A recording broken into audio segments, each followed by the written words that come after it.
So let's move over from maritime to road networks. Get some altitude in the z-axis. And so our next speaker is Dave Hofford. He is the Chief Marketing Officer and the VP of Sales at Perrone Robotics. For those of you who don't know, Perrone Robotics is based in the Charlottesville-Crozet area. They operate a few autonomous shuttles, and recently they even announced in summer of 2019 a neighborhood electric vehicle called Tony, very interesting name, to navigate for you. That's what it stands for. So Dave has been involved with Perrone for a little more than 2 years, but he has been involved in autonomous vehicles for the longest time. He even helped Perrone Robotics participate in the 2005 and 2007 DARPA Grand Challenges. So let's welcome Dave, and he'll talk about the perils of complexity for autonomous vehicles, or how do you make them learn on the job. So, what do you want to do about timing? So we have buffer built in. You can go like 15 minutes. Okay. With some questions. All right. We're going to move out of our slot. So, yeah, thank you everyone for attending. I'm going to talk a little bit. This is supposed to be a 15-minute talk, so we're not going to get into super depth here, just to share with you. But what I want to do is plant a couple of seeds about some of the way we approach some of the complex natures of autonomy. And a lot of what we just heard in the previous talk, it's funny, there's a lot of similarity. We do also create autonomous vehicles from standard vehicles. We call it over-the-top autonomy because we'll just handle the controls, right? We'll just actually turn the wheel, step on the brake, step on the gas, as it were. And then the vehicle itself is unchanged. So we just take control, as it were, from that vehicle. Add some sensors, and you're on your way. So the perils I wanted to talk about, I'll just go through a series of these things. I think the first peril that you see here is what I call overconfidence. This is very common, very widespread in the industry at the moment, because what happens is it's actually not all that hard to move a vehicle robotically, right? It's not that bad. So what people do is they literally go online, go to Utah City, take a few classes, use ROS. Next thing you know, you're moving this car down the street, and you're like, how hard can this be, right? So I'm good with this. And then you go, maybe get a little money, you buy yourself a car that can be driven by this little game controller down there, and you're like, here I am. I'm moving this car down the parking lot, so how bad can this be? Well, there's a lot more to it, obviously, than that, as you might imagine. But what happens is people get kind of confident about this, and then they start trying to do something, and then they find out really quickly that the ramp is very, very steep once you get past that initial inflection point. So, it's good that you can do some things some simple things well, but you got to watch out for being too confident, and you'll quickly find yourself in a bit of trouble. Not surprisingly, the next thing is underconfidence, right? And this is the case where you are trying to understand what's going on around you. I mean, you're out there in the real world. This is the big challenge, right? So many people come into this space from an AI perspective or from a computer science perspective, and they're like, I got models for this, could totally handle all this stuff. And the real world is not so easy to work with, right? Lots of things happen. We test out in Crozet. We were driving around recently, and in front of us, a pickup truck had a sheet of plywood blow off the back towards us. And that's what happens. And I'm very pleased to say that we picked that up and stopped. But that's the sort of thing that goes on out in the real world. And I think, again, what you'll find is, people, with different techniques require a lot of training on the routes they're going to run. And then the problem is just move over one block, and it's an issue, right? Then suddenly there's little glitches, and there's some things you didn't expect. And then we've got to do some retraining. And then now that you've retrained, you got to go back and test where you started, and it gets to be a bit of a vicious cycle. So that's a problem that you can have in this space, and I'll talk a little bit more about how we address it, and I think which is a good model for the industry as a whole. Next problem is the unknown. It's not like you don't know where you're going per se, but there's lots of ways to get there. Humans, we're really good at these kind of overlaying different models on how we're getting from point A to point B. I mean, we've done some work in the UK. I don't think we've done this road here, but we've done a similar one around Coventry. It's just, a big, ugly rotary 45 miles an hour, lots of different entrances and exits. It's just, and the problem is the car has to know where to look, right? So if you're coming up to a standard intersection, okay, I'm going to look over there, and see what's going to happen. If it's skewed, that's not going to work so well if you're looking over here or if you're looking over there. So you've got to have some idea of where you should look. So that requires some a priori knowledge. And then potentially, if you're in a place you don't know as well, you're going to have to adapt. And you're going to have to look around and figure out what is a sensible thing to do, especially if you're in the left-hand lane and you want to get all the way to the right-hand lane to exit. What are your choices there? You don't really know how it's going to work out, just like we don't. You just start working over and hope for the best, right? Give yourself some room to do it, and that's how we do it. So for an autonomous vehicle, it can be a little bit more of a challenge to figure all that stuff out. So there's a lot of things, even if you've managed to see obstacles and you can move around, and even if you know where you're going, there's a lot of things you got to worry about in the world in this fashion. And this one I think is interesting probably for this crowd as well, which is not so much the unknown, but the not known. I mean, a lot of people like to use AI systems. They like to use AI processing for visual data to move cars around. The problem is AI systems are not deterministic. That means you never know what's going to come out, pretty much. You have probabilities, you have a pretty good idea, but if anything changes about the inputs, if anything changes about your model, even if you change the precision at which you're computing your results, you're going to get a different answer. And that's a bit tricky when you're out there in the real world moving a vehicle around, right? You've got to actually know some things because you need to be able to cross that intersection or avoid that person in the street and so on and so forth. And if you try to start cascading these models around, and I just picked these out of the blue. These are not really AI models, but you get the idea. If you start cascading these things, the results are indeterminate then, even more so, because now you're feeding a system with inputs from another system that you're not really sure what's going to come out of that. So that's a challenge, right? So same thing there. All of these things are areas that you're going to have to prepare yourself to address. And then the real question is what are you going to do about that? I mean, how are you going to manage this so you can successfully drive around town, around Charlottesville?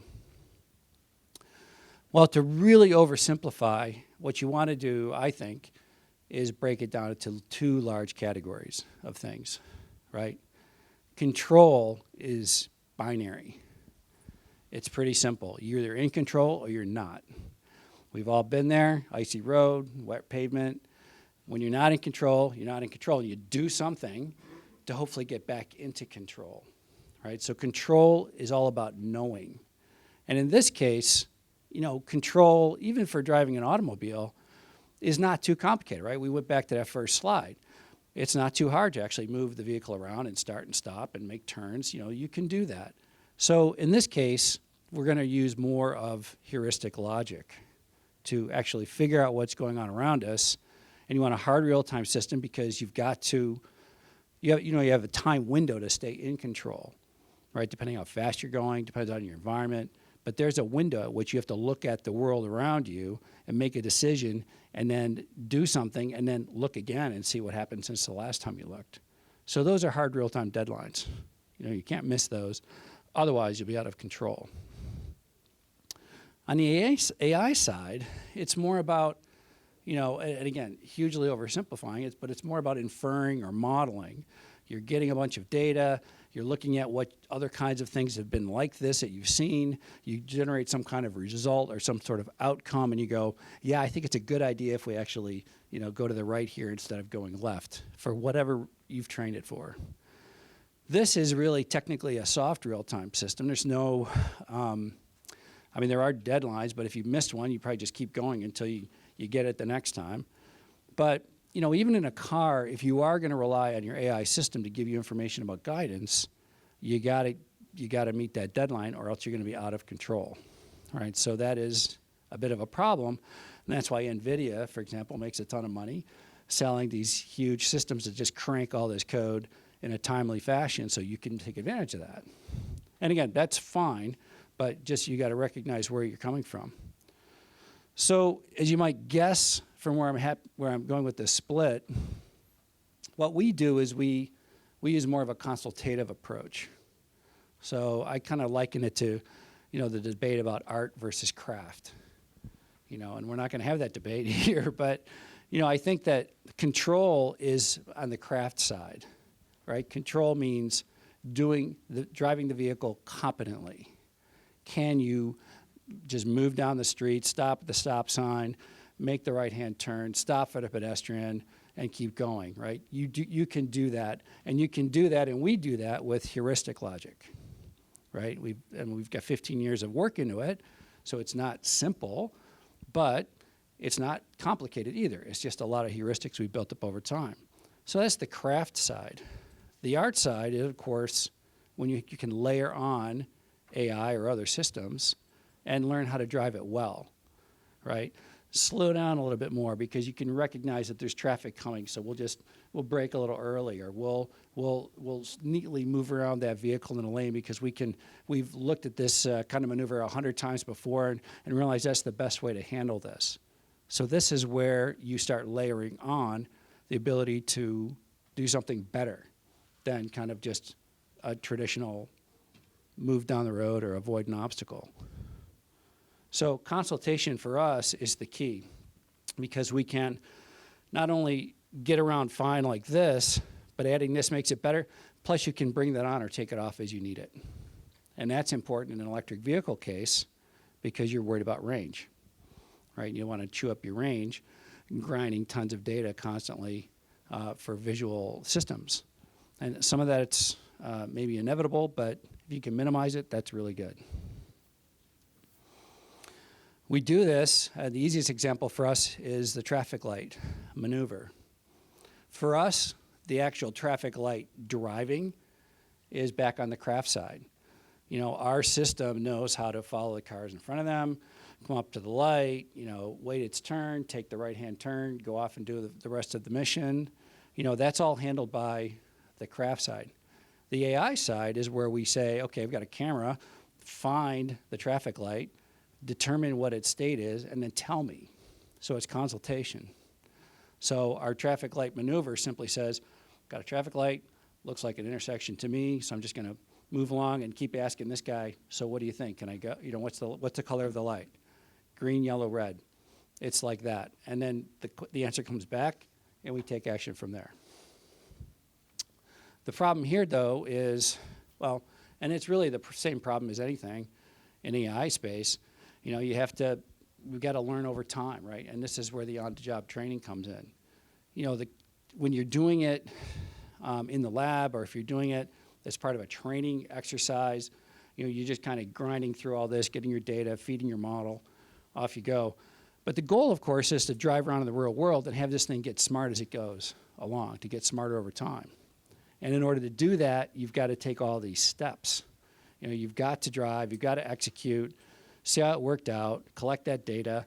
Someone has to decide, was that good, bad, or otherwise? And then you want to evolve your model, which we've had to do. In fact, one of the reasons why that traffic light faces that way is because that way is the value supermarket with a nice red sign. And as you come up in that direction, it's a bit hard for that thing to pick it out. So that's ongoing work, right? You evolve your model, and then you compare and contrast over how the new changes were against the last changes. So there's a lot of data collection, a lot of analysis that has to happen on an ongoing basis. So these things are never really static. And the goal, of course, is just to keep, Kaizen, keep improving a little bit over time. And then finally, the last point I want to make about this is, from my perspective, there's two fundamental domains for AI, or for artificial intelligence modeling. One is, of course, perception. That's what everybody does today. They're kind of creating these views of the world, deciding what's a building, deciding what's a person, all of this stuff. It's all great work. Takes a lot of processing. The question always for me is, what is the time that it takes to figure all that out, and what's the power required to do that? So for us, what we want to do is do probably the short form of that and compare notes with the LiDAR and the radar and other things, maybe even infrastructure talking back to us. So for us, we want to use it to enhance what we see via other means, because every sensor has a strong point and every sensor has a weak point. And so you want to try to balance that out. And then, of course, maneuvers. And I think this is more interesting. We have a maneuver model that, at any point you can choose a set of maneuvers, slow down, stop, speed up, pass, follow. And always the question is, what's the right thing to do? So we heuristically, in craft mode, set up what we think makes sense. But it's something we plan to do is to look at the choices we made and decide if there's not a better way to do this and ultimately get some consultation. So in this case, the AI system is looking at our operation data, not at sensor data. And it's saying, what a good thing to do here is, pass the bike. Nobody's coming. It's a wide open road. Well, let's just pass, right? Or if it's traffic, we'll just follow, which is kind of our default conservative approach. So that's my quick story here. Any questions for anybody? Yeah, you can take one question, but then in the panel you have a chance to. Yeah. Okay. Well, thank you for your time. Thank you. Yeah.